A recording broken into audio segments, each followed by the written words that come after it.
So after reading Boruto to Blue Vortex chapter 3, I have to say this chapter is not only a very fast-paced chapter, but it also established clear power scaling for time skip Boruto. But also the entire premise of the chapter was mainly just showing off how Boruto's Uzuhiko Rasengan works and how it functions, but also whether or not if Code is going to come to a clear-cut decision as to whether or not if he's going to lead Boruto to the main body of the Ten Tails, or Boruto's going to have to kill him. And spoiler, Code doesn't necessarily die in this chapter, but he does go back to Jigen's dimension where he's draining the 10 tails of his chakra, and it also turns out that Boruto has a toad that resembles that of Kashin Koji's toads, and he's using those toads for a little bit of some reconnaissance. And he places one of the toads onto Code's jacket so that way it can survey what is going on in Jigen's dimension and what's happening to the main body of the Ten Tails. At first I was planning to do a separate video on explaining the Uzuhiko Rasengan, but this chapter clearly gave us every bit of information that we are going to need to explain what the Uzuhiko Rasengan is and how it works. And also, like I said before, this chapter established clear-cut power scaling for Boruto, so this should give you an idea of how powerful the Uzuhiko Rasengan is and whether or not if this jutsu puts Boruto at planet level. So right off the bat, we start off where we left off in chapter 2, where Boruto is not only activating the Uzuhiko Rasengan, but Code is kind of questioning what the Uzuhiko Rasengan is. He's more so surprised at the fact that Boruto has a new jutsu up his sleeve, and Boruto is just casually walking towards Code as the jutsu is not only enveloping with spiral winds around him, but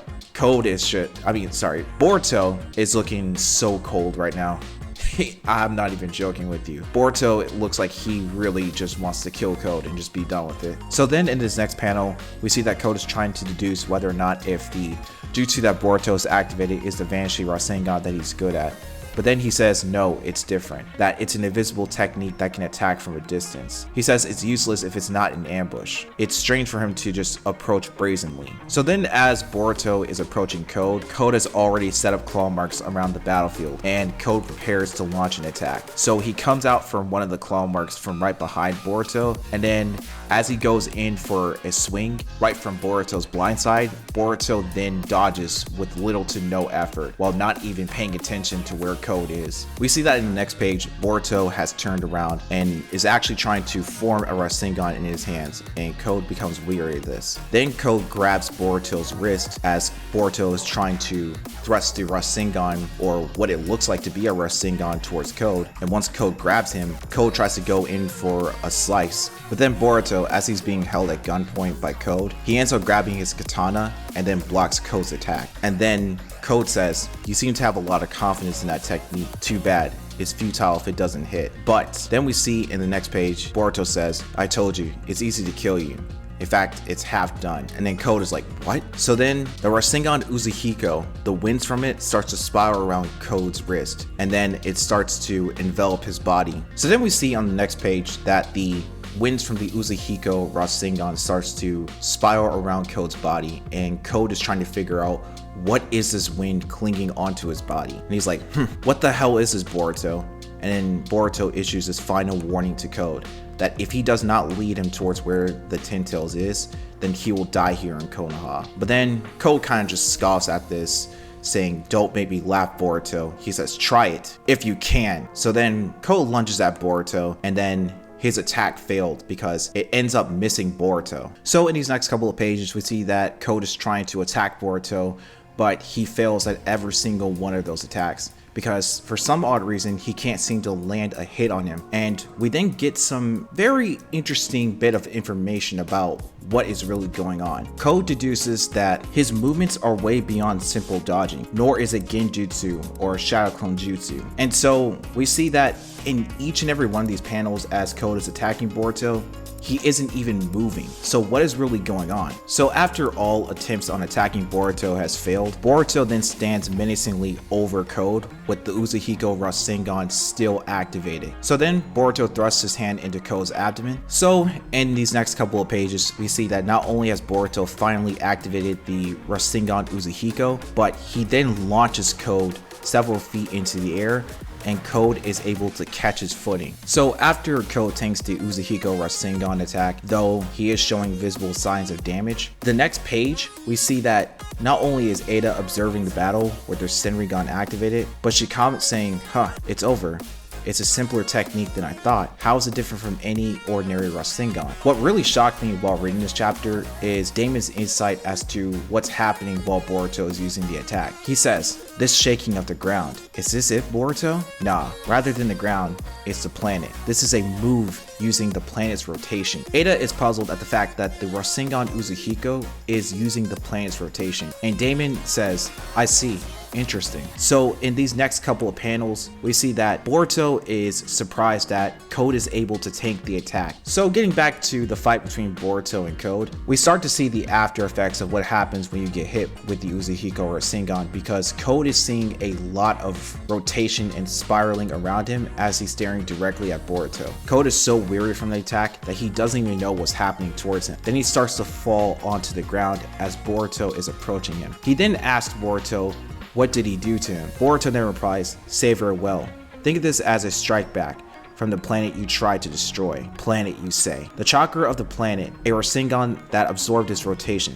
That is Uzuhiko. Right now, the power coursing through your body will never disappear, just like a planet doesn't stop its rotation." So on the next page, we see that Code is not only still seeing more spiraling or more rotation, but Boruto kind of explains that the damage will continue semi-permanently, and before the rotation of the planet stops, that Code's life will end. In these next couple of panels, we see that Code is just losing all sense of direction, like his equilibrium is off. And not only that, but as Code is just falling flat on his butt, Boruto is approaching him. Now that Boruto has approached Code, he kind of tells Code, "However, if I release Uzuhiko, it's a different story." Now in the Viz translation, he says, "However, there's the option of me rescinding Uzuhiko." So there is a chance that not only is the damage semi-permanent, but Boruto also has the power to kind of lift its effects. I don't know, take it as you will, because the translations in OP skins and the Viz media translation is just a lot different. So yeah, let's move on. In this next panel, Boruto kind of lets Code know, either you wait for your death in silence or hand me over to Ten Tails to survive. I think it's a choice that even a fool can make. And right as Boruto can continue his negotiations with Code, Kaoki comes out of nowhere and tries to sneak attack Boruto, and Boruto easily dodges it, with Kaoki looking back at Boruto with this cold ass glare. After Boruto dodges Kawaki's attack, Himori comes out from behind Shigadai saying Boruto's name, and Boruto is surprised to see his little sister after 3 years of being away from the village. Kawaki then looks at his somewhat unconscious Code, then Shigadai questions why Boruto has come back to Konoha and what kind of discussion he was having with Code. Boruto responds to Shigadai telling him that he was trying to negotiate with Code and not to intervene. While Code is trying to put on the rendered unconscious act, he summons 2 claw marks trying to escape. Right as that happens, Kawaki ends up shrinking Code's 2 claw marks with his Dharmagun eye, which is what I'm calling it because it does resemble the 8 spokes of the Dharma wheel. Shikamaru tells Kawaki to update him on the situation, and Kawaki tells Shikamaru that he doesn't know what happened, but Code is pretty drained, and that he also dealt with the last of his claw marks, which render Code's retreat obsolete. Then Kawaki proceeds to say, "I can probably kill him." Shikamaru clearly wants Kawaki to go on ahead and finish Code, that this is an opportunity they can't miss. Boruto, on the other hand, tells Kawaki not to provoke Code. Despite Boruto's well-intentioned warning, Kawaki stands his ground, revealing his independent and assertive nature. And with the voice that carries a mix of defiance and determination, he retorts, "Who are you to order me around? If you came to Konoha, you must be prepared to die, right, Boruto?" And as soon as he says this, Code summons a claw grime from right out of the belt of his head. Kawaki immediately reacts to the claw grime and pierces it through its abdomen, and Shigadai notices that Code has escaped into the back of the claw grime soldier. Kawaki is frustrated that Code has escaped from his grasp. Shikamaru tries to get another update on the situation, and Shigadai lets his father know that Code has escaped using his claw grimes. Shikamaru then tells the rest of them to just go on ahead and annihilate the rest of the remaining claw grimes in the area. Kawaki then tells Shigadai, Inojin, and Himawari to go on ahead, and that he's got business with Boruto. So from pages 35 to 36, we get some more information as to what happens when a claw grime bites anything in their vicinity. However, it's still information we're told a chapter ago by Code himself, but Boruto knows that that might be the case, but he's changed them. I'm not going to get into that into this video, but Soege is still alive, but he has yet to be released from the tree that he has merged with due to the Ten Tails soldier biting him. On page 37, we see that both Boruto and Kawaki are kinda catching catching up with each other after 3 years of Boruto being out of the village. You know, Kawaki reversing his life with that of Boruto's. He even asked Boruto if he became Sasuke's adopted child because of his current look. Boruto, on the other hand, is relieved that Kawaki, after 3 years, is still trash talking, and it's great to know that his little sister Himawari is fine too. As Kawaki approaches Boruto, he then asks him, "What are you here for? If you chose your hometown as your place of death, I'll help you, right here and now." Boruto responds, "Dying in Konoha isn't bad, but not today. Back off, Kawaki. You're in the way." Kawaki retorts, "The only one who's in the way here and now is you, Boruto, right? Don't you think so?" We see in the next panel to the left that there is a rustle in the collar of Boruto's cloak. As the scene unfolds, a surprising revelation emerges. There is a toad concealed within the collar of Boruto's cloak, and the toad is speaking in a hushed tone from its hiding place and informs Boruto succeeded in sneaking in Boruto. Code went back to his base. Boruto, now eager to gather critical information, inquires about the whereabouts of the Ten Tails, asking, "What about the Ten Tails?" The toad, still concealed within the collar of Boruto's cloak, responds, "Wait.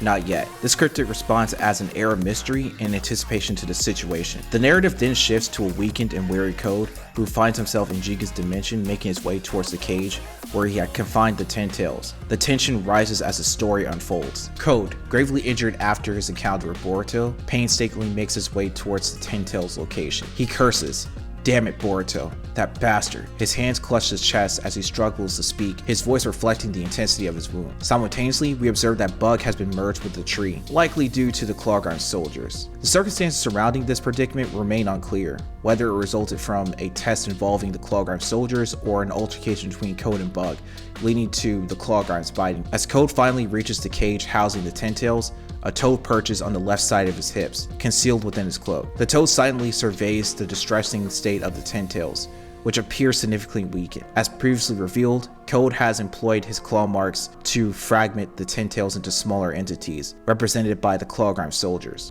In chapter 77, it is disclosed that Code commands a vast legion of over 1,000 Clawgarn soldiers, and this number may have grown during the past 3 years. This approach potentially explains why the Ten Tails now appears diminished and feeble in comparison to his previous state. Nonetheless, the Toad has revealed the location of the Ten Tails to Boruto, and we see that Boruto has put up 2 fingers, showing us that he is about to go where Code is and probably get rid of the Ten Tails. After reviewing the chapter, it is safe to say that Boruto is planet level. The main reason why I'm saying that Boruto is planet level is because the Rasengan Uzuhiko incorporates the Earth's rotation into his attack. Not only did Boruto strike Code with a great deal of force, but Damon said that not only was the ground shaking, but the entire Earth was shaking. And if Boruto can affect the Earth with just a Rasengan, this literally tells us that Boruto is in fact planet level. Now, I'm not some big brain power scaler, but if you can affect a planet, you definitely have to be at that level in order to shake not just the world, but to have people feel it. So yeah, that'll be it for today's video. And if you guys can, please be sure to like the video, subscribe to the page, and hit that notification bell icon for more Boruto content. This is the Immortal Phoenix, and if you guys have any questions, feel free to leave them in the comment section down below. But until then, I'm signing right out. Peace out, guys. And yeah.